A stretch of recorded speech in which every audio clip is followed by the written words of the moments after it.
Amado Deus e Pai, Criador dos céus e da terra, a Ti nos achegamos, ó Deus, nesta noite, agradecidos pelo dia que o Senhor nos concedeu e pela rica oportunidade que o Senhor nos concede agora, de estudarmos um pouco mais da Tua palavra para o nosso próprio crescimento espiritual, que nós possamos, Senhor, não só aprender, mas praticar tudo isso que estamos aprendendo, que nós possamos ser luz, sermos sal na vida daqueles que estão em nosso redor, que nós possamos, ó Deus, a cada dia lembrar do sacrifício de Jesus em nosso favor. Pai nosso que está nos céus, nós te pedimos por cada um que faz presença nesta live, que o Senhor abençoe a cada família aqui representada, a cada igreja, Pai, aqui representada. Deus amado, nós queremos te pedir as tuas ricas bênçãos sobre este professor que hoje está nos ministrando esse estudo, que o Senhor a cada dia dê a ele, Senhor, o conhecimento, o crescimento, e que ele sempre esteja pronto, Pai, a servir o Senhor.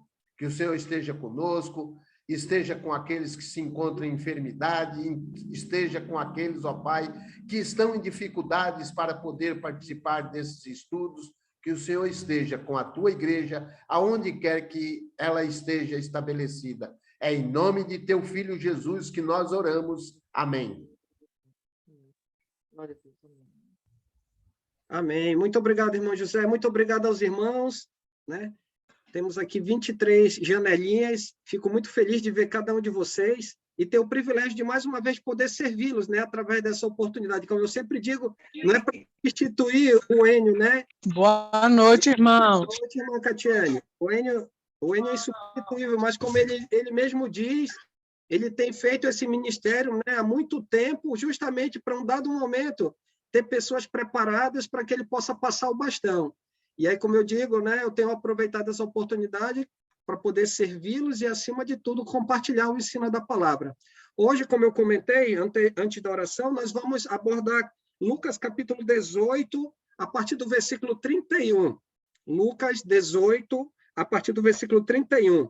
E aí é um trecho bem interessante, né, como a gente tem observado no decorrer do contexto de Lucas, onde a gente observa, vê o autor trabalhando Jesus como restaurador do reino a Israel, mostrando uma postura de vida, de pensar, de agir, totalmente diferente daquela que é ensinada pelos líderes judaicos, né? Como a gente já viu em textos anteriores, que ignoravam o ensino dos profetas, que somente embelezavam os túmulos, né? uma devoção, uma adoração, um conhecimento externo, mas o coração, a prática, né? a restauração por meio da palavra, eles não tinham. Era só algo para demonstrar, né? Algo externo, um resplendor externo, mas que por dentro, o próprio Jesus diz, eles eram como túmulos caídos, né? Onde as pessoas passavam e no teor, ou seja, no conteúdo daquele túmulo, no túmulo estava tudo o quê? Tudo estragado, em decomposição, ou seja, totalmente inverso daquilo que eles mostravam fisicamente.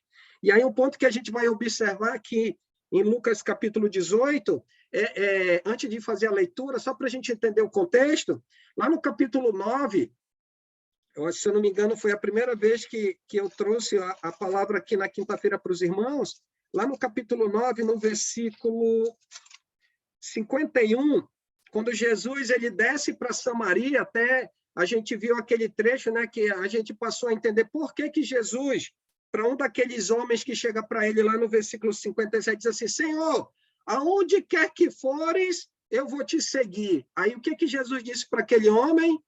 As aves do céu têm ninhos, as raposas têm os seus covis, mas o filho do homem não tem nem onde reclinar a cabeça. Por quê?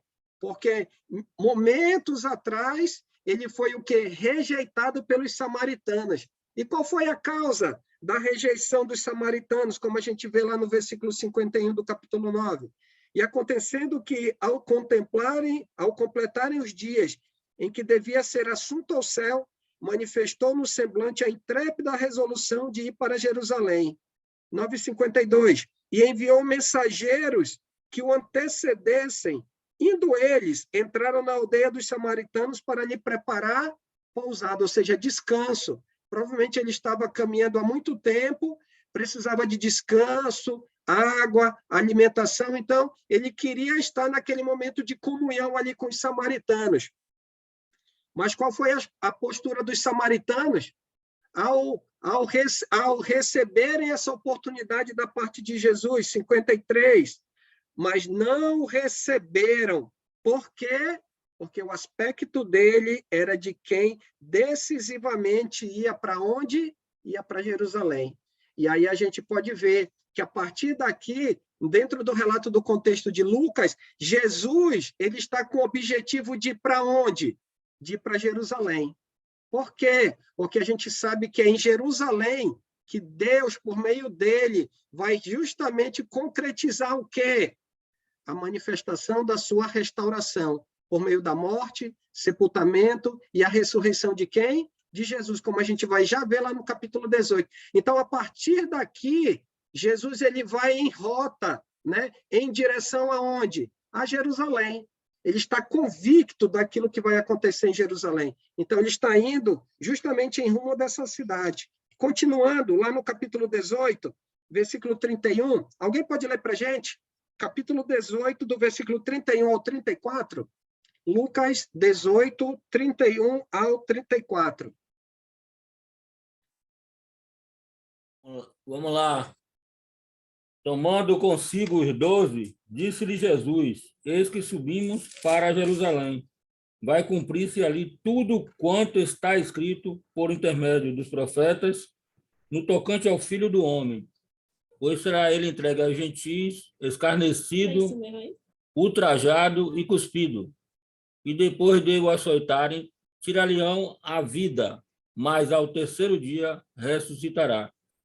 Eles, porém, nada compreenderam acerca dessas coisas, e o sentido destas palavras eram-lhes encoberto, de sorte que não percebiam o que ele dizia.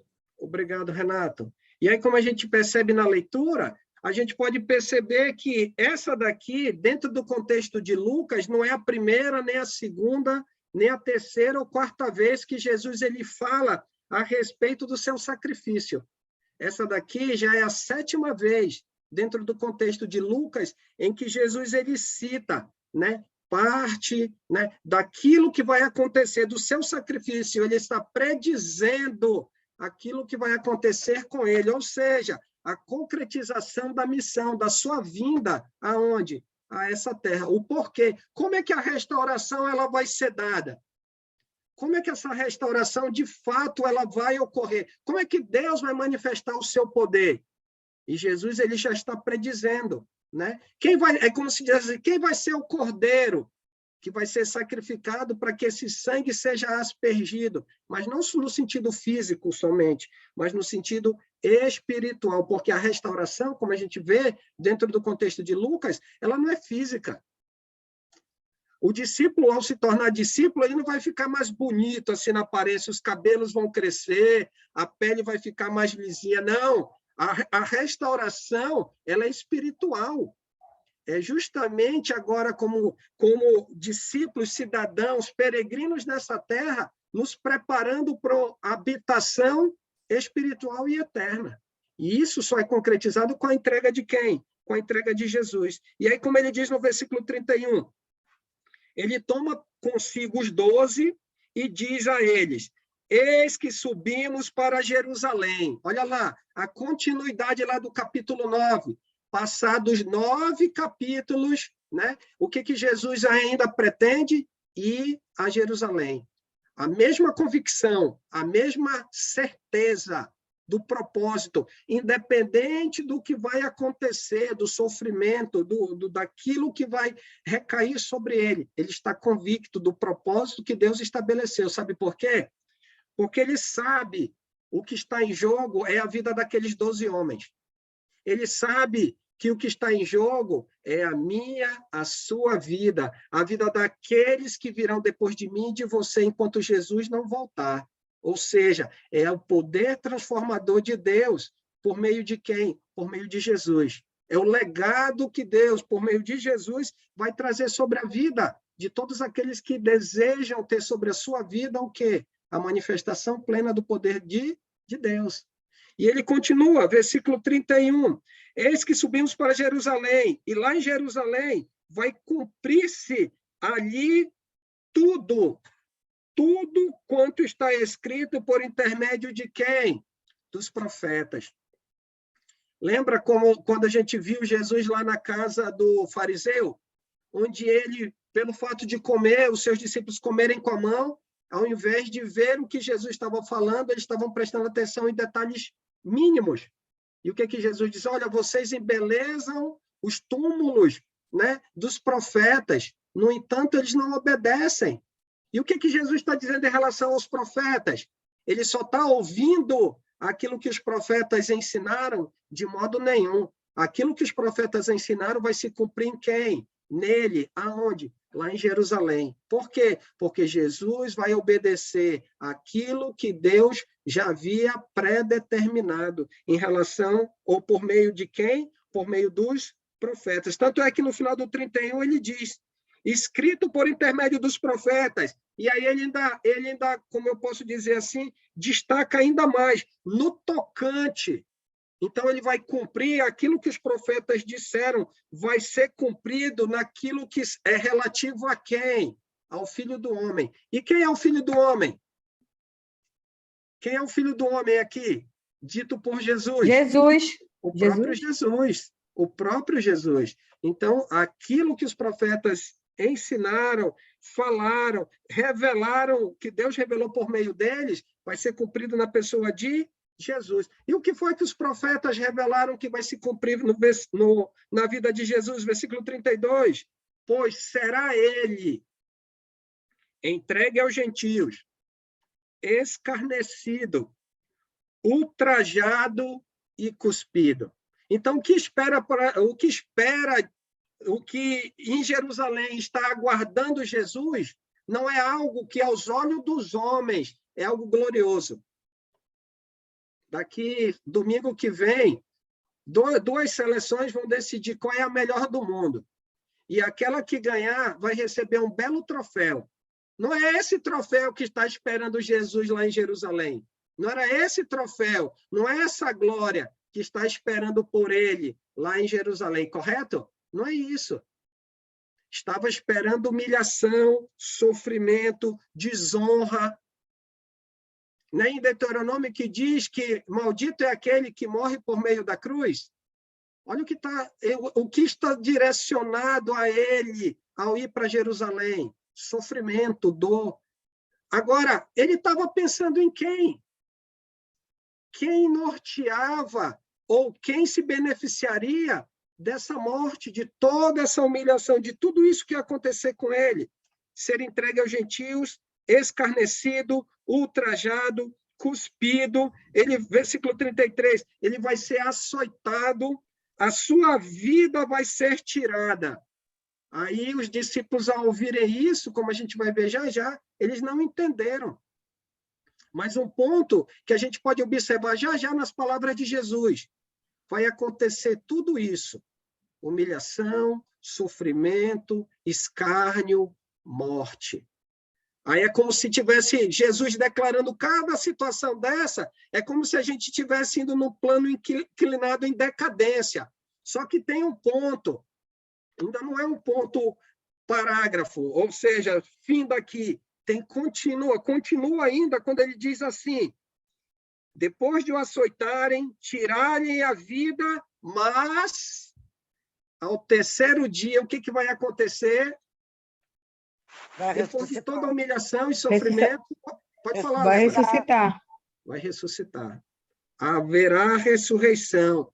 Aí alguém pode parar e pensar, isso é uma descrição de Jesus em relação à vitória. Para que a restauração aconteça, para que a vitória plena, para que a manifestação plena do poder de Deus ela aconteça, vai precisar de sangue. Para que haja remissão, né? Em Hebreus declara isso muito bem, para que haja remissão é necessário que haja derramamento de quê? De sangue. E Deus vai derramar o sangue do seu próprio Filho por amor de quem? nosso, por amor daqueles 12 homens, por amor daqueles quase 3.000, lá em Atos capítulo 3, por amor daqueles que virão depois de mim e de você, enquanto Jesus não voltar. Mostrando a sua misericórdia, mostrando a sua graça, mostrando o seu amor. Essa é a grande descrição de vitória. Alguém que deseja ser restaurado por Jesus não pode esperar na sua vida só coisas boas. As coisas ruins vão acontecer. Por quê?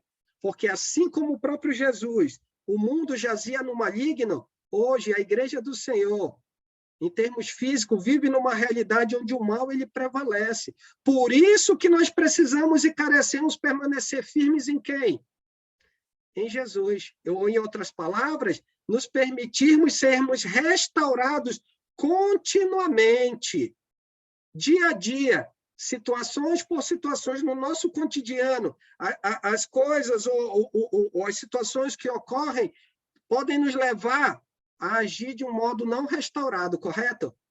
Mas nós precisamos pensar naquilo que Jesus passou. E por quem que ele passou? Por nós. E aí o que a gente precisa fazer? Precisamos justamente resistir e viver essa restauração. Lutar contra a realidade do mundo, para que essa restauração ela perdure e possa nos direcionar para onde? Para aquilo que Deus de fato estabeleceu para os restaurados, a vida eterna. Diga, Giovanni.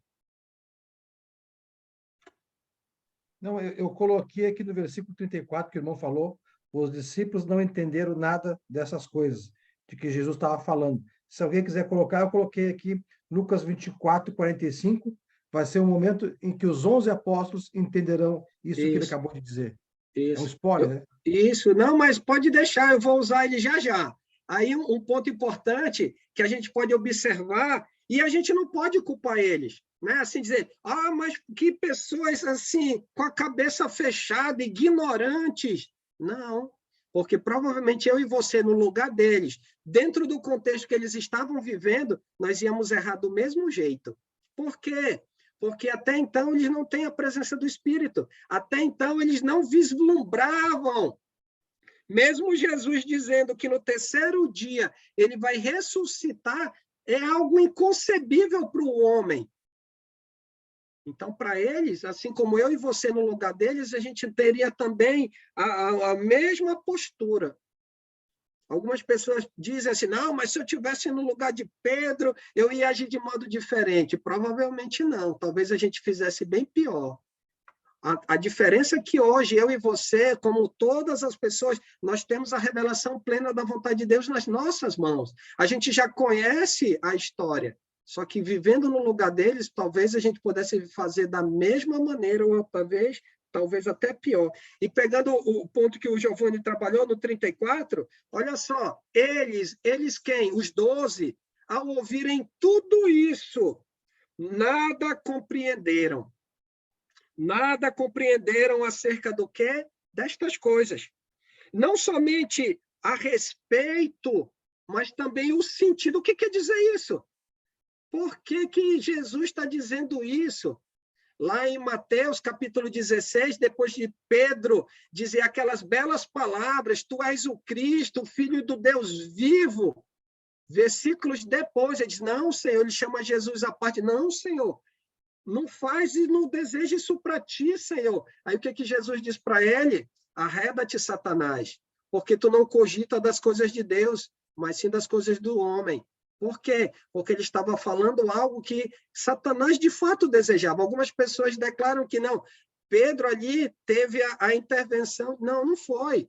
Ele declarou uma vontade, mas não a vontade de Deus. Essa era a vontade do inimigo de Deus, que de fato Jesus não morresse.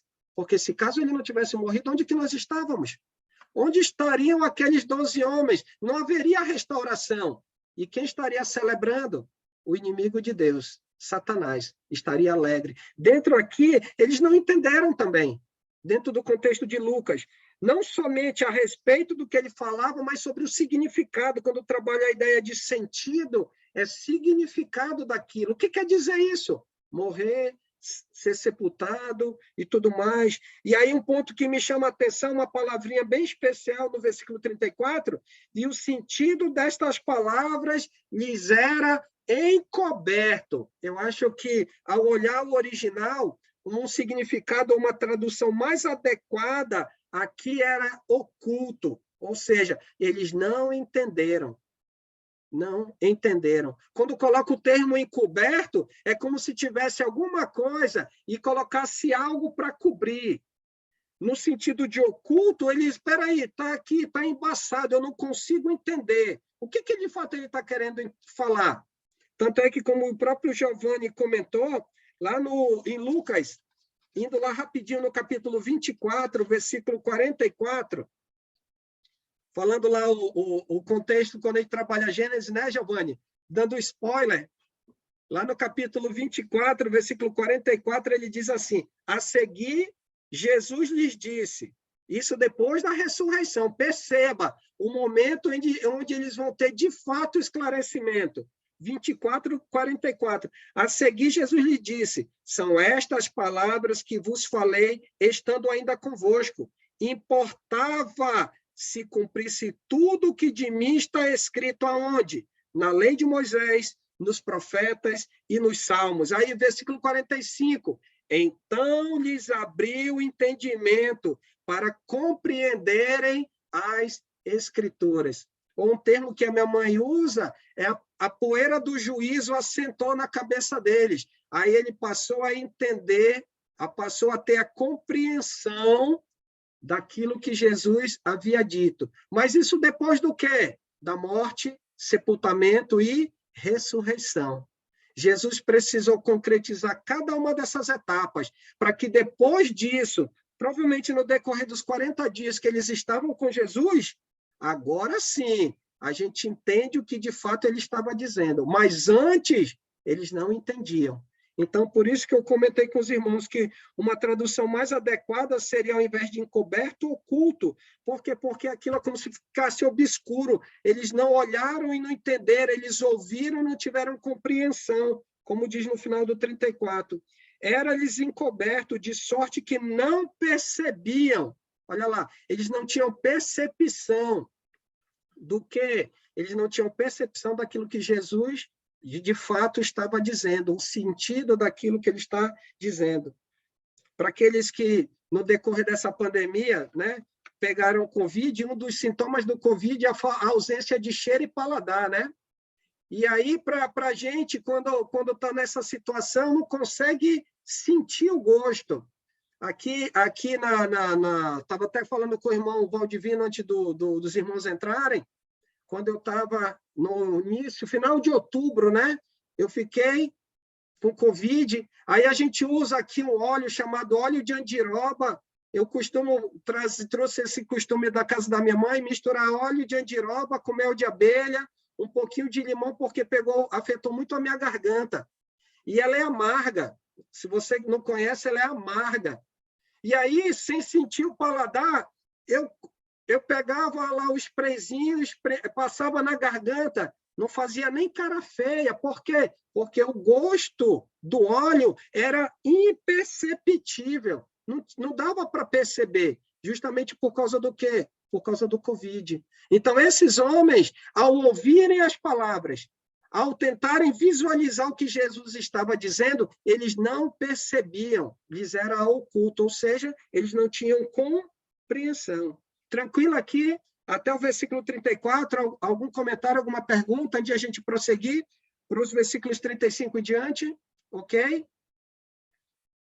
Vamos lá, então. Um irmão para ler para a gente, pode falar, Dani. Desculpa, é porque demorou para eu apertar aqui o microfone. Assim, esse versículo tão pequenininho, assim, o 32, né? Fala que, pois há de ser entregue aos gentios e ser escarnecido, injuriado e cuspido, e a gente medita um pouco, né, em tudo que ele passou por nós e todo o sofrimento, né, sendo a culpa toda nossa, a gente sente demais. E será que quando a gente peca, a gente lembra lá de Hebreus 6, que diz que a gente coloca de novo na cruz, né? Ele passa por isso tudo de novo, Uhum. né? É uma coisa que a gente está comentando, né? Sim, A importância que tem de não parar de buscar, né? Servir a Deus de forma verdadeira e justa. Não somos perfeitos, mas somos vivemos em busca da perfeição, né? isso. E aí é um ponto importante para, como você comentou, trazendo para a nossa lembrança, aplicando no contexto de Lucas, o quanto a gente precisa valorizar aquilo que Jesus fez por meio da restauração, né? A condição que nós estamos hoje e valorizarmos o aprendizado e a mudança, né? Porque, como o Enio sempre trabalha, não adianta a gente estudar, estarmos reunidos em todos os momentos, estarmos em comunhão por meio do ensino, por meio do Espírito, se a gente não aplicar aquilo que a gente tem aprendido. Ou seja, dia a dia nos tornarmos pessoas melhores, melhores no sentido da aplicação da palavra, da obediência, da valorização, como você bem comentou, da aplicação dessa misericórdia, aproveitar essa misericórdia, né? É como se Deus pegasse e colocasse algo de valor nas nossas mãos, e de fato ele fez isso, porque ele nos deu uma nova vida. E aí, de que forma a gente vai fazer uso disso? E aí é justamente aproveitar da melhor maneira possível a misericórdia, a restauração, a graça, o perdão de pecados, a presença do Espírito Santo, os dons, os nossos talentos, pegando outros textos que a gente já estudou, né? Quando a gente viu lá sobre cadê? Que me deu um branco agora. O administrador infiel, usar os nossos recursos, usar a nossa vitalidade, usar o nosso tempo para justamente valorizarmos o quê? Essa beleza, essa transformação que Deus, por meio do sangue de Cristo, concedeu a cada um de nós, né? E aí é um ponto importante, como você bem... Perfeito, né? Eu não sou perfeito, mas a gente é agraciadamente, né, aperfeiçoado, né, por Deus, e a gente tem que buscar se renovar. É uma coisa que a gente medita assim, olha, meu Deus, foi muito sofrimento que Cristo passou para nos dar salvação. Não foi qualquer coisa que ele fez, né? Apesar de ser Deus. Eu medito muitas vezes assim nessas coisas, sabia? E me envergonho. A gente precisa entender que nós precisamos fazer o nosso melhor. Claro, o nosso melhor, ele nunca vai chegar, vai ser incomparavelmente ínfimo, menor do que aquilo que Jesus fez. Mas precisamos dar o nosso melhor, dia a dia. Se é no ensino, se é por meio das nossas ofertas, pela nossa dedicação, pelo nosso preparo, pelo uso, né, como eu já citei, seja de recursos do tempo, da nossa vitalidade. Precisamos aplicar isso. Por quê? Porque é o nosso melhor, incomparavelmente menor do que Jesus fez, mas precisamos valorizar, como você bem colocou. No momento de falharmos, precisamos pensar, se pensarmos nisso, não vamos nos encaminhar ou tomar uma atitude que não seja coerente com a restauração trazida por Jesus, né? Isso é importante. Amém. Obrigado, Dani. Obrigada também. Minha internet está boa, Alessandro, para me ler o 35 diante? Pode ler, estou te ouvindo bem. Tá. Até para ajudar esse exemplo que a Dani trouxe do Hebreus 6, versículos de 4 a 6, esses são para aqueles que se batizaram e se afastaram. Não é para nós. Nós pecamos, nos arrependemos e pedimos perdão a Deus. Mas aqueles que se afastaram, experimentaram a salvação e se afastaram, esses estão novamente crucificando a Cristo. E o perdão, o castigo vai ser mais forte para esses que se afastaram do caminho. E um ponto importante dentro do contexto, rapidinho, Giovanni, lá de Hebreus, é para aqueles discípulos hebreus que eles estavam instáveis, né? Eram para ser mestres, doutores na prática da restauração, do evangelho, e infelizmente eles ainda estavam ainda no pãozinho com leite, né? Como eu até costumo brincar, se era para estar comendo aquela comida com substância, aquele feijão com bucho, assim, com charque, com carne salgada, e eles estavam molhando o pão no leite ainda e comendo assim um pãozinho molhado com leite. Então, o autor de Hebreus escreve justamente para que eles possam recuperar essa vitalidade, né? Sair dessa instabilidade e poder se fortalecer no Senhor. Obrigado. Tem duas advertências, né? Nos 5 finalzinhos, 6. Um para aqueles que não estão estudando, não estão crescendo, e um para aqueles que experimentaram a salvação e se afastaram. Tem 2 puxões de orelha ali. Uhum. Então, 35 em diante. Aí, aqui vai ter uma pergunta, irmão. Eu vou ler e vou fazer a pergunta. Okay. Ao aproximar-se de Jesus de Jericó, um homem cego. Marcos dá o nome a esse homem cego, que é Bartimeu. Bartimeu. Mateus falam que é 2 homens cegos.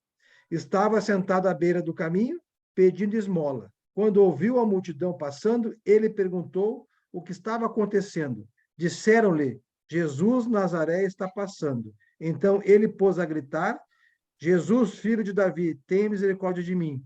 Os que iam adiante o repreendiam para que ficasse quieto, mas ele gritava ainda mais, filho de Davi, tenha misericórdia de mim. Jesus parou e ordenou que o homem lhe fosse trazido. Quando ele chegou perto, Jesus perguntou-lhe, o que você quer que eu lhe faça? Senhor, eu quero ver, respondeu ele.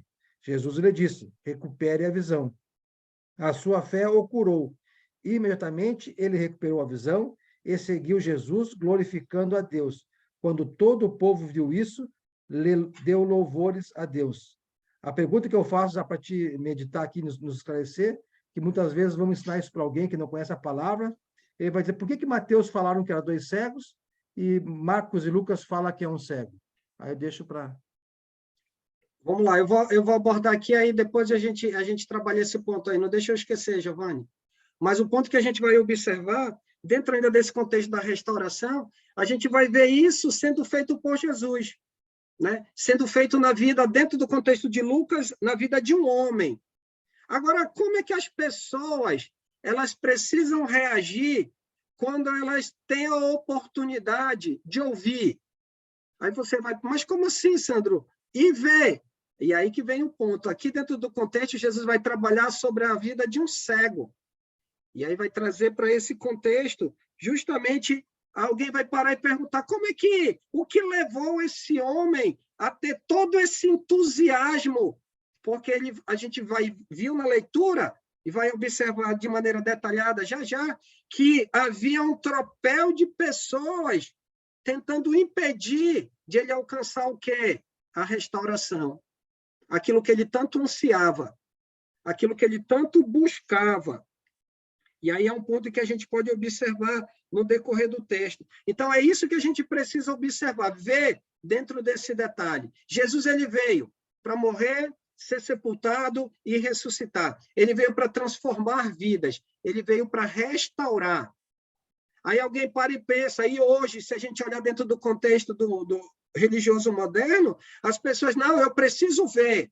E aí a gente vê todas essas situações que rodeiam hoje o mundo religioso. Não, eu quero cura. Não, então eu só vou crer se eu ver. Não, expulsão de demônios. Não, línguas, mistério, revelação. Então, olha só, a percepção das pessoas está naquilo que eles estão contemplando.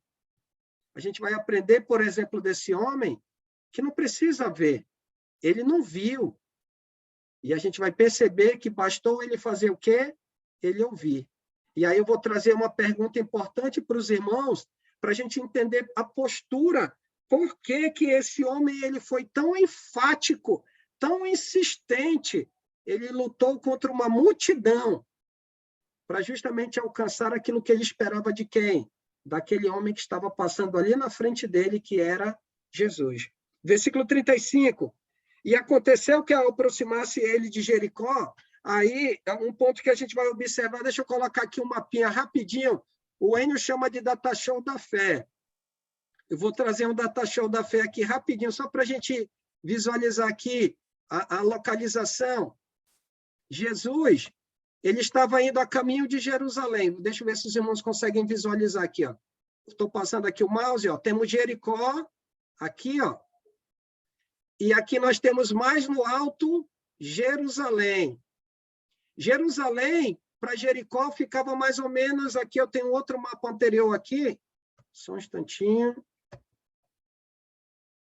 Ficava mais ou menos 24 quilômetros.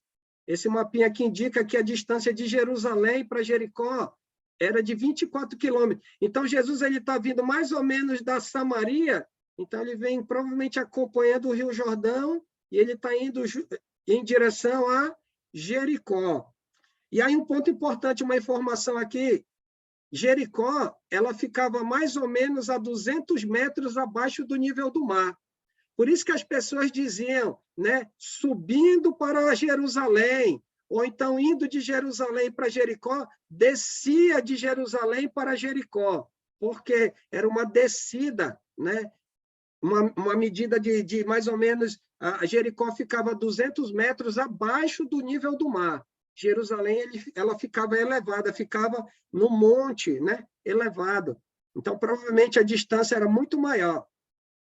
Só para a gente poder contemplar aqui o nosso data show da fé. Então, a gente pode ver que a distância era cerca de 24 quilômetros. Só fechando aqui. E aí, Jesus estava se aproximando de onde? De Jericó. Ele estava se aproximando da cidade de Jericó. Ele estava indo numa estrada. E aí, tinha quem na estrada? Aí, como o Giovanni colocou um ponto importante, eu pessoalmente ia trabalhar o seguinte, independente se era 1, 2, 3 cegos. Lá em Lucas, aqui em Lucas ou em Marcos ou em Mateus, o ponto era justamente a ação desses homens em relação ao próprio Jesus, né? E aí esse cego, ele está sentado à beira da estrada. E um ponto importante, pesquisando sobre essa questão do cego, dependendo da idade, dependendo das condições, ele era levado por alguém da família e era deixado lá na estrada. Ele era coberto, então, em razão da poeira, do sol, da chuva, eles colocavam como se fosse uma manta sobre o seu colo, ele com a cabeça coberta lá e pedindo recursos. Na medida as pessoas jogavam sobre ele, na medida que tivessem doações, lançavam sobre eles as moedas. Aí vem um ponto importante. Durante toda a sua estada, no decorrer do dia inteiro, Jesus já estava pregando a palavra. Lembra? Jesus estava indo em direção de Jerusalém para o quê? Para sua morte, sepultamento e ressurreição. Então, mais ou menos, Jesus estava aí há quase 3 anos, subindo e descendo, Judéia, Samaria, Galileia, fazendo sinais, curas, né? Pregando a palavra, mostrando por meio da palavra autoridade, como a gente vê no final do Sermão do Monte, e pessoas circulando de Jerusalém para Jericó, de Jericó para Jerusalém, e esse homem lá, sentado nessa estrada. E como é que ele ouviu a respeito de Jesus? Como é que ele sabia quem é esse Jesus de Nazaré? Provavelmente, as pessoas, ao passarem na estrada, falando a respeito do quê? Você ouviu? Você viu a respeito de um homem lá de Nazaré chamado Jesus? Fez isso, isso e aquilo outro. Ele ensina isso, isso, isso e aquilo. E o que acontecia? Aquele homem parado. Aonde? Lá naquela estrada. E as pessoas passando, falando, testemunhando, e ele fazendo o quê? A única coisa que ele era capaz de fazer naquela situação na qual ele se encontrava. O que ele fazia? Ouvia. Ouvia a respeito de quem? A respeito daquele homem. E aí, versículo 35, estava um cego assentado à beira do caminho, pedindo esmolas. E aí um ponto importante, olha a perspectiva, assim, a perspectiva não, a sensibilidade, a percepção, e ouvindo o tropel da multidão que passava, perguntou o que era aquilo. O que está acontecendo? Pô, assim, a rotina daquele momento em que ele já conhecia dia a dia, tinha algo que estava acontecendo de maneira incomum. Por quê? Porque havia uma grande quantidade de pessoas passando na estrada naquele momento. E aí que está o detalhe. Ele pergunta o que era aquilo. E ao perguntar, versículo 37, as pessoas anunciaram-lhe que passava quem? Quem é que passava na estrada? Jesus de Nazaré. Jesus de Nazaré, ou seja, aquele homem de Nazaré. Interessante que Lucas enfatiza Jesus, o Nazareno. Talvez as pessoas, ao falarem a respeito na estrada, indo ou voltando para Jerusalém, ou indo ou voltando para Jericó, talvez elas não falassem Jesus. Talvez elas falassem, ó, o Nazareno. Olha o Nazareno ou seja, aquele nascido em Nazaré fez isso, o Nazareno falou aquilo. E aí Lucas relata e deixa isso muito claro. Anunciaram-lhe que passava Jesus, o Nazareno. E aí, essa resposta fez com que esse homem ligasse o interruptor de atenção, de oportunidade. Agora chegou o momento. Por quê? Porque ao ouvir a respeito de quem passava naquela estrada naquele momento, qual foi a ação dele? Versículo 38. Qual foi a ação do homem, do cego? Além de ouvir, o que ele podia usar? Começou a gritar. Ele começou a gritar. Muito bem, dona Débora. Ele começou a gritar. E ele clamou. Olha lá. Jesus, filho de Davi, tem compaixão de mim. E ele não só ouviu a respeito de Jesus, como sendo aquele que pode ter o poder para curar, aquele que tem poder e autoridade no ensino, mas ele é aquele também que, mais do que os fariseus, os escribas, os doutores da lei, ele enxergou em Jesus que ele descendia de quem? De Davi. Davi. E quem é que dizia que o Messias, irmão José, viria de Davi? Quem é que profetizou isso? Os profetas. O profeta, agora eu não lembro, Isaías. Os profetas. Jeremias. Isso, os profetas. Profeta. Então, esse homem, na sua incapacidade de visão, no seu coração, através de tudo aquilo que ele ouviu, talvez numa das conversas, alguns homens, olha, pelos fatos, ele vem daqui, ele provavelmente é o Messias. Ele tem autoridade. Alguns dizem que ele descende de Belém, ele nasceu em Belém, então ele conseguia visualizar isso mais do que as próprias autoridades. Porque quando ele chama e clama por Jesus, ele clama dizendo Jesus, filho de Davi, ou da raiz de Davi, ou da descendência de Davi. Então, ele tinha uma informação, ele creu na informação, e mais do que os líderes religiosos da época de Jesus, ele tinha plena certeza de quem era Jesus. Ele é aquele que veio restaurar o reino a quem? A Israel.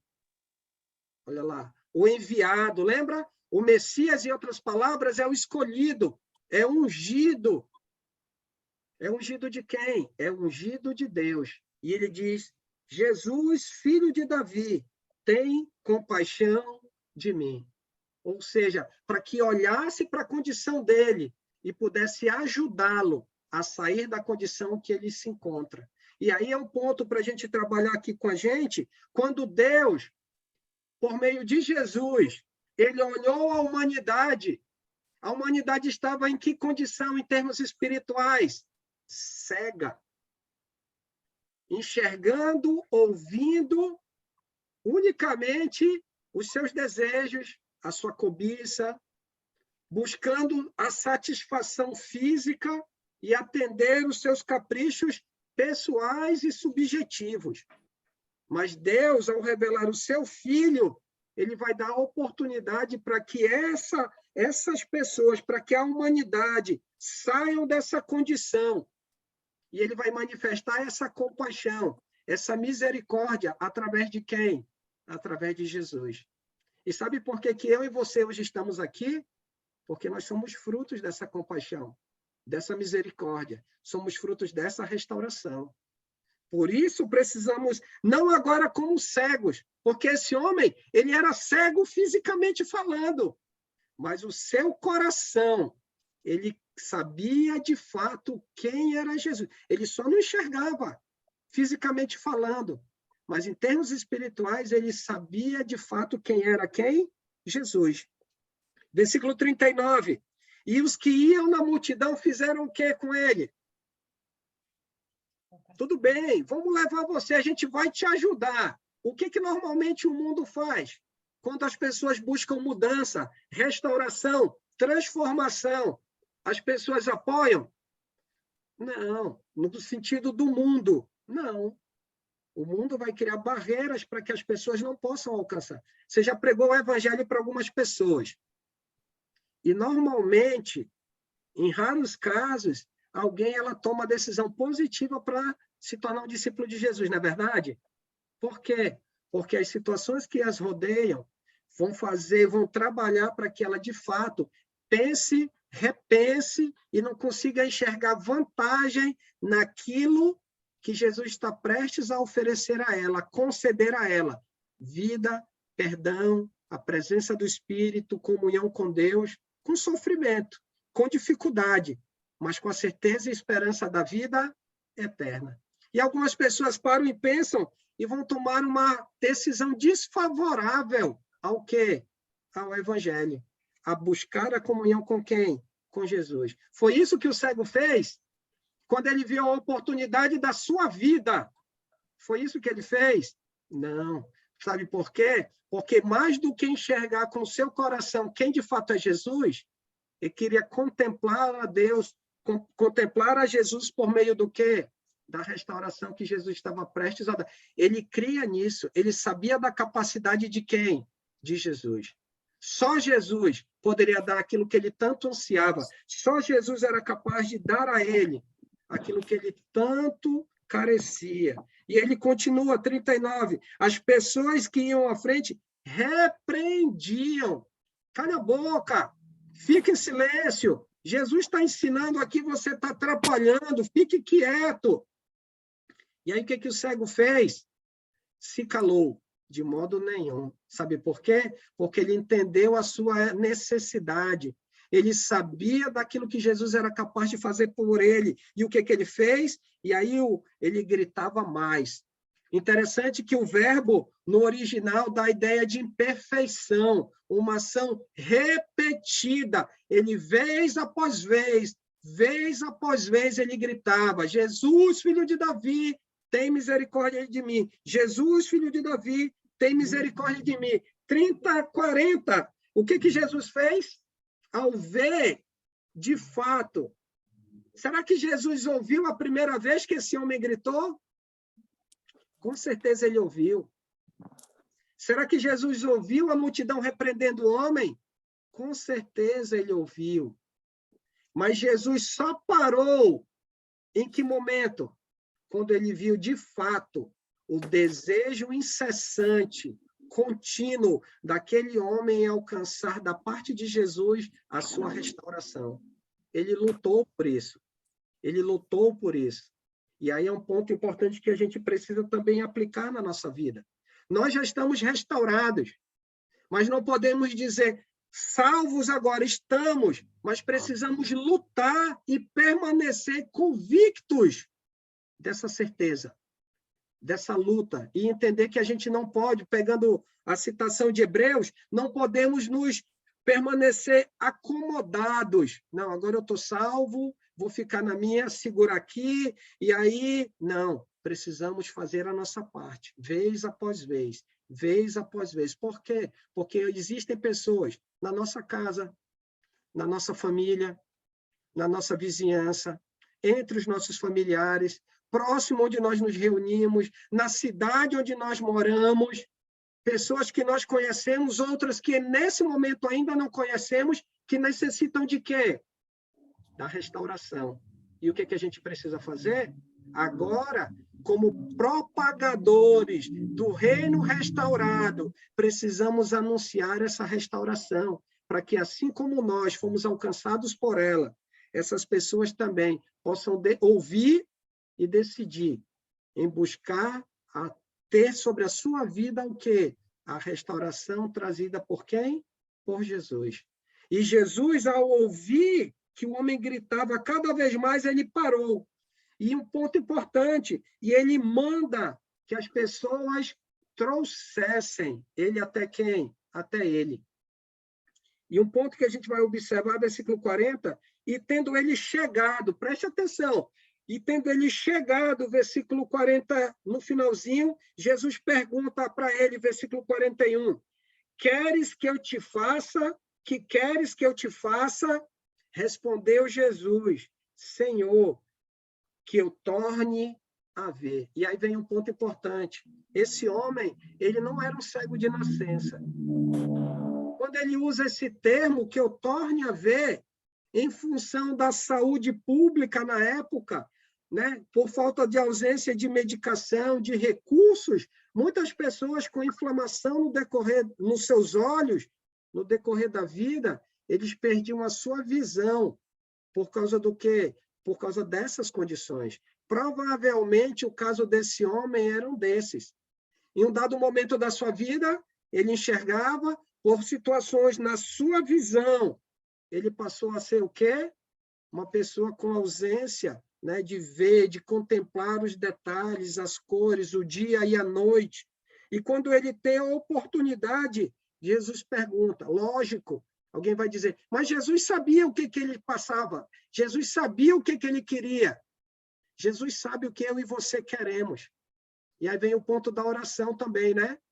Jesus sabe, Deus sabe os nossos anseios, Deus sabe as nossas dificuldades, Deus sabe as nossas lutas, mas o que Deus quer de mim, de você, o que Deus quer de nós?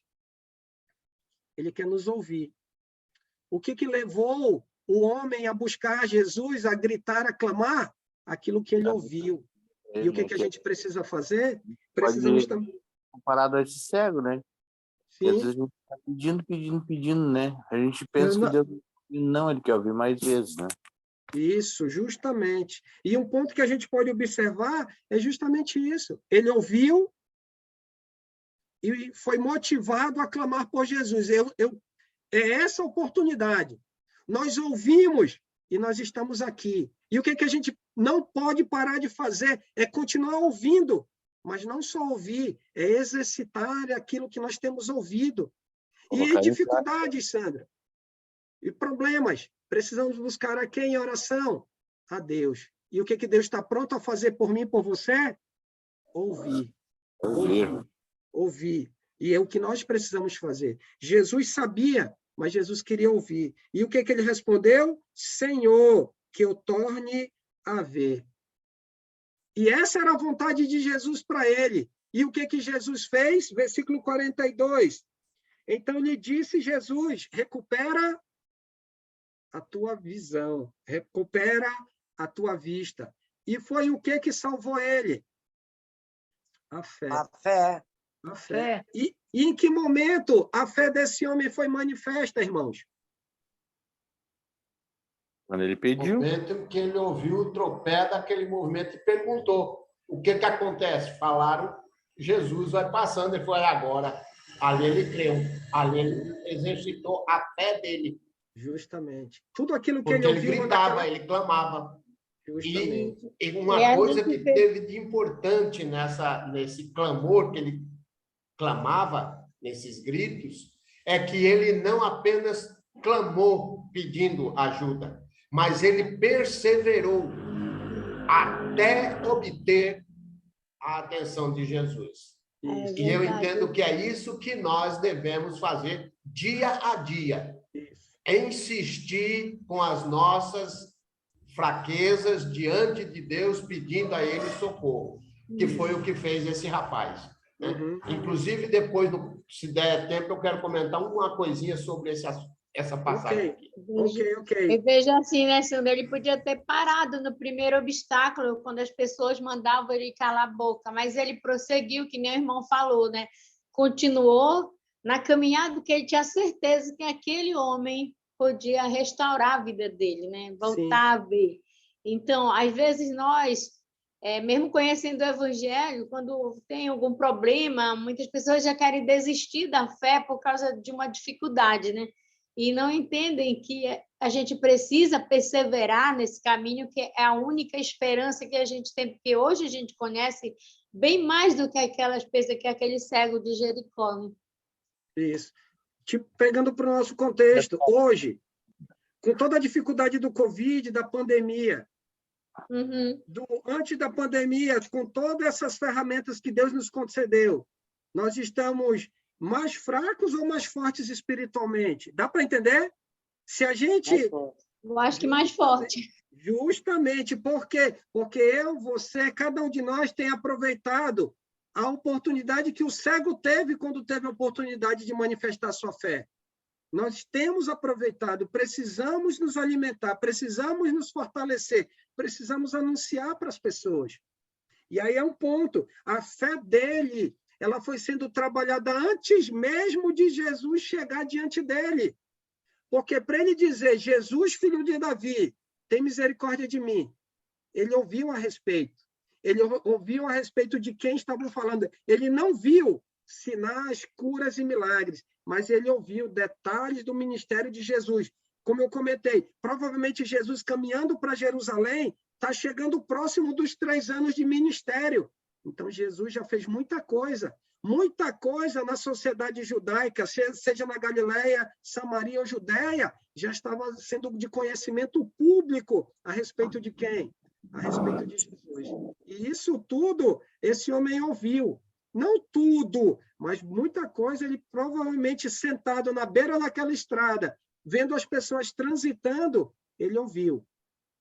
E a certeza da manifestação dele, que apesar da cegueira física, ele reconhece quem é Jesus. E quem é Jesus? Jesus, filho de Davi, tem misericórdia de mim. E quando ele está frente a frente com Jesus, e Jesus pergunta para ele, o que queres que eu te faça? E o que ele diz? Senhor, que eu torne a ver. E aí Jesus diz, recupera a vista. E o que aconteceu? Versículo 43, logo no início, imediatamente ele recuperou o quê? A vista. E aí um detalhe, ele recuperou a vista, virou as costas para Jesus e foi embora. Foi isso que ele fez? Não. Seguiu. Seguiu E aí Jesus. que tá o ponto. Seguiu. Ou seja, ele teve a restauração e o que ele precisava fazer agora? Manter a comunhão com Jesus. Por quê? Porque estando em comunhão com Jesus, ele vai ser o quê? Fortalecido. Mantendo a comunhão com Jesus, ele vai permanecer obediente. O seu aprendizado, a sua edificação, o seu fortalecimento, ele não vai ser decadente, mas ele vai estar no contínuo crescimento. Por quê? Porque ele vai aprender com o mestre.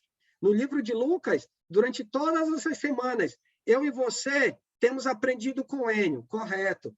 Mas, acima de tudo, assim como o próprio Enio, eu e você temos aprendido com Jesus. Quem é Jesus? O restaurador do reino a Israel.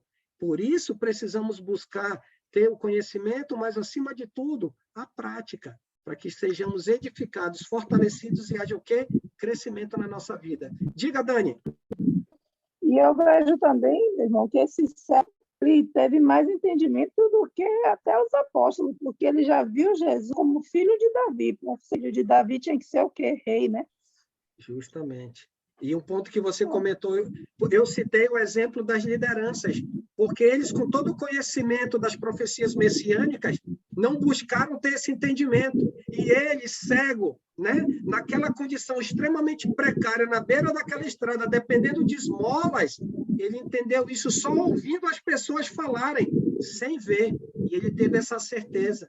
Por isso que motivou ele de maneira assim, entusiástica a buscar a Jesus, porque ele enxergou aquela como a oportunidade. E ele tocou em Jesus pela fé, né? Justamente. Jesus viu que ele entendeu. Isso. Né? Para aqueles, para aqueles que pregam, né? Pode falar, desculpa, Dani, pode falar. Não, só ia completar. Ele viu Jesus como rei, né? Senhor, filho de Davi. Então, ele já tinha, antes de Jesus apresentar o reino, né? Ele já tinha Isso. E aí, pedindo para que ele tivesse misericórdia sobre a sua condição, né? Tivesse misericórdia sobre a sua condição. Obrigado, minha irmã. Humilde, né?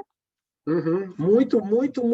Foi muito sábio, muito sábio. E você colocou bem, enxergou até mais do que os próprios discípulos, porque como a gente vê no final do 34, eles não perceberam, e eles viram, andaram com Jesus, né? Estavam ali próximo de Jesus, no entanto, não tiveram a mesma compreensão que esse homem teve na condição que ele estava na beira daquela estrada, longe, uma única oportunidade, mas provavelmente por diversas vezes ouvindo as pessoas comentando a respeito de Jesus, ele creu.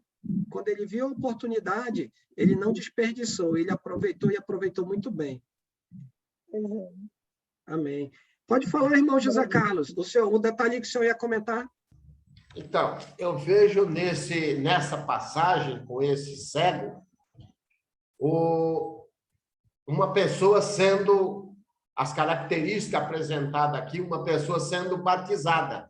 Ele ouviu falar de Jesus na estrada, procurou saber quem que era, confessou quando teve a oportunidade quem é Jesus, filho de Davi, pediu, não só pediu, mas ele buscou aquilo que ele precisava, a cura, que, como mostra, ele não era um homem que nasceu cego, mas agora ele é cego, e ele, não sabemos a razão, e ele não apresenta isso também, mas a cegueira dele pode ter vindo motivada por pecados, e ele reconheceu tudo isso e pede unicamente a Jesus que eu volte, eu torne a ver.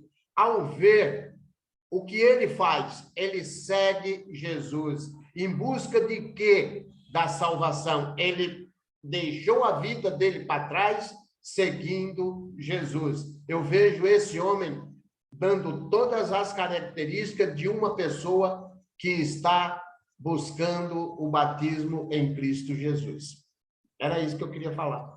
Obrigado, meu irmão. E para aqueles que pregam, né, assim, no contexto moderno, pregam a fé como algo teórico, sem a necessidade de prática, olha o que Jesus está enfatizando para esse homem. A tua fé te salvou, ou seja, a ação dele, a confissão dele, a insistência dele e, acima de tudo, ele externando para Deus, na pessoa de Jesus, é claro, a sua grande necessidade, né? A sua grande necessidade. Exatamente. Confiando no exercício de Jesus para que pudesse o quê? Recuperar. Trocando a palavra recuperar a vista, a gente podia usar muito bem a restauração da vista, sendo que ele enxergava e agora, de maneira plena, tendo clareza da visão, agora ele pode seguir com a fé espiritual, ou seja, no seu coração que motivou ele a ter essa questão física, e agora de maneira física, também poder contemplar a beleza do ministério, da restauração e do poder de Deus através de quem? Através de Jesus. Irmão Fernando. Está desligado o seu áudio. Será que nós podemos falar, Alessandro, que essa insistência do cego seria como em nossas orações, que às vezes a gente, né, a gente pede uma cura, a gente pede uma bênção de alguma coisa e logo desiste e não vai adiante, né? É o mal do mundo, assim, né? E será que a gente pode comparar com ele? Porque é tudo no tempo de Deus, né? Então, ele insistiu até que Jesus viu ele. Então, seria como se comparasse com os nossos pedidos, né? Com as nossas orações. É tudo no tempo de Deus. Quando ele ver, quando ele quiser, ele vai atender, né? Mais ou menos isso seria? Sim, sim. Imagina uma situação, um discípulo desempregado, né? Já com a vida restaurada em Cristo. Com a fé que ele tem, o que ele vai fazer? Ele vai permitir que as situações difíceis, né, dessa vida possam fazer com que ele desanime, mas se ele tem uma fé prática, junto com a igreja, os irmãos ajudando, vendo a situação, contribuindo, o que ele vai acontecer? Ele vai desistir diante daquele obstáculo? Não, ele vai persistir. Né? Pegando esse princípio que você falou das orações, precisamos orar. A fé é em confiar que no tempo de Deus ele pode fazer ou não, se, né, de fato for a vontade dele. Por isso que a gente ora, né? Pai, se possível, seja feita a tua vontade. E aí a gente entrega na mão de Deus. A fé, independente da realização ou não, é a gente continuar vivendo e praticando a restauração em quem? No Senhor. independente daquilo que nos rodeia, independente das dificuldades. Por quê? Porque esse homem não tinha visão. Ele podia se escorar nessa dificuldade. Não, eu não vou porque eu não enxergo. Não. Ele contou com as outras ferramentas que ele tem, né? A audição, né? Com a fala. E aí o que ele fez? Ele fez uso e usou bem. Tanto é que ele alcançou o objetivo. Mais alguém gostaria de contribuir ou acrescentar ou perguntar antes de a gente finalizar? Tranquilo? Só aquela minha pergunta, se um dia eu for ensinar e alguém me fizer essa pergunta, eu não tenho a resposta. Se algum dos irmãos O tiver ponto para a gente resposta, observar, Giovanni, tem um livro, eu não sei se eu consigo visualizar ele rapidinho aqui, é que ele é sobre os evangelhos. É como se fosse, deixa eu comentar rapidinho lá que ele trabalha, é como se fosse 4 pessoas contando a mesma história. Agora, lembrando, aquilo que a gente tem aprendido com o Enio, cada uma das 4 histórias, cada uma delas tem um contexto. Então, por exemplo, se a gente for trabalhar lá os 2 homens em Mateus, se eu não me engano, em Mateus fala sobre 2 cegos. A gente vai trabalhar o mesmo princípio. A gente pode ver na leitura que há restauração, né? E aí é um ponto que aborda dentro do contexto lá de Mateus, é a ideia de Deus conosco. Então, ambos, nessa insistência, estavam buscando a presença, a comunhão de quem? A comunhão de Deus. O Marcos ele já vai trabalhar o significado, já vai trabalhar o nome, né? O Bartimeu, né? O filho de Timeu, que é a ideia Bar, filho, Timeu, provavelmente o pai, né? Então, filho de Timeu. Então, ele já vai trabalhar um outro contexto. E aqui em Lucas, dentro, como a gente viu hoje, ele vai trabalhar, né, a ideia da restauração. Então, temos 3 histórias, a mesma história, em 3 livros diferentes. Por que elas são diferentes? Porque cada uma delas atende ao contexto do livro que ela está sendo escrita, né? Então, ele não vai abordar na mesma característica. Lucas vai usar um só. E um ponto que a gente viu logo no início, no capítulo 1 a 4, ele vai ter essa perspectiva mediante relatos. Ele não estava presente, mas aí ele entrevistou, ele conversou com pessoas que testemunharam esses fatos. E provavelmente não deve ter sido 1 ou 2. E aí essas pessoas, provavelmente, dentro desse consenso, passaram para ele que havia sido um só. Claro, não vai tirar a beleza do princípio que lá em Mateus tem 2, porque ele vai trabalhar a mesma ideia, né? Mas dentro do contexto de Mateus. Não sei se deu para ajudar, Giovanni. Deu, eu vou buscar mais informações. Se eu colher, se eu receber, eu passo. Se eu tiver também, eu vou passar para você, meu irmão. Muito obrigado. Obrigado. Mais alguém? Antes de a gente finalizar com a oração final, tranquilo? Agradecer, O recado final é depois da oração ou antes? Que eu tenho Quer falar logo? Pode falar logo. Dia 22 e 29 não teremos aula, é isso? Isso. Na próxima quinta, agora nas 2 últimas quintas de dezembro, a gente não vai ter o estudo na quinta. Aí a gente retorna na primeira quinta de janeiro. Se eu não me engano... Eu não sei se o irmão está muito atarefado, eu queria propor de seguirmos, terminarmos Lucas, porque não temos mais estudo na quinta-feira, só o teu. Na quinta-feira tu fala? É. Não sei se o irmão estiver ocupado, pensa com calma, com carinho. Tu fala em janeiro, isso. Em janeiro. Tá. Não, tu falas em janeiro. Não, agora, mas continuar com o estudo, continuarmos quinta-feira. Não sei se os irmãos vão querer descansar quinta-feira, dia 15, 22 e 29, não sei se os irmãos vão querer descansar. Aí fica a critério dos irmãos. Ainda na próxima quinta, ainda? Aí fica... Próxima quinta. Tranquilo. Eu posso entrar na quinta-feira que vem. Isso. Eu prefiro na quinta, todas as quintas. Tá só levantar a mãozinha aí de onde você vê, a gente consegue visualizar aqui. Eu não quero parar. Eu não sei levantar a mãozinha, não. Não, mas levante só a sua mãozinha assim, aí, ó. Ela está com a câmera fechada. Está fechada. Eu não gosto. Pronto, agora está cheio de mãozinha. Beleza, então quinta-feira normal, né? Opa, desligou aqui a minha luz aqui no escritório. Tranquilo, vamos lá. Então, quinta-feira normal. Ok, a gente continua. Aí a gente vai a partir do versículo 1 do capítulo 19. Amém. Tranquilo. Vamos lá, então. Agradecer aos irmãos, muito obrigado pela oportunidade. Tivemos aí em torno mais ou menos de 30 a 31 janelinhas, para a honra e glória do Senhor. Obrigado pela oportunidade e vamos lá continuar firme, tá bom? Obrigada, irmão. Amém. Passa a palavra para o irmão Valdivino, vai nos conduzir na oração final, então. Obrigada, senhor Alexandre. Obrigada. Vamos fechar nossos olhos, curvar nossa cabeça e entrar em oração. Conversar com o nosso Senhor e Salvador Jesus Cristo. Amém? Santo Deus, Pai poderoso, obrigado, Senhor, por esse momento tão grátis ao Senhor, com esse estudo tão bem aplicado, Pai, com a restauração que o Senhor nos restaura do princípio e continua restaurando, Pai, até o fim.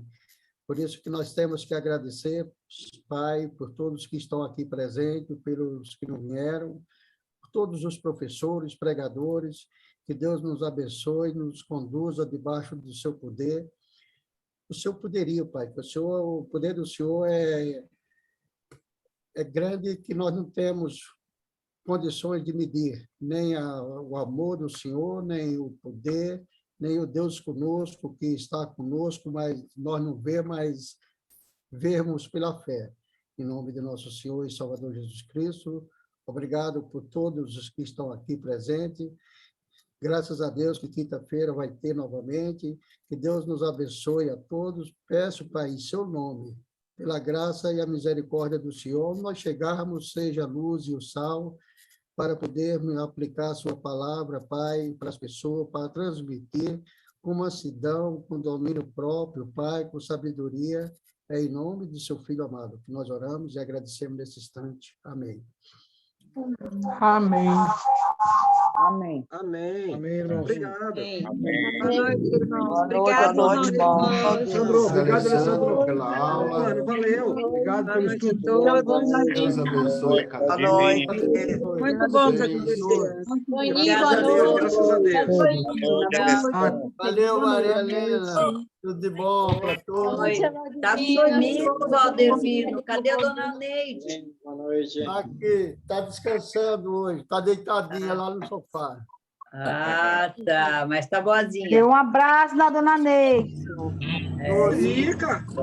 Boa noite. Oi. Último tudo bem, irmã Maria Helena. Oi, obrigada, Alessandro. Agradeço a Boa vocês. noite a todos. Obrigada, Fernando, boa noite, mano. Boa noite. Boa noite, Maria.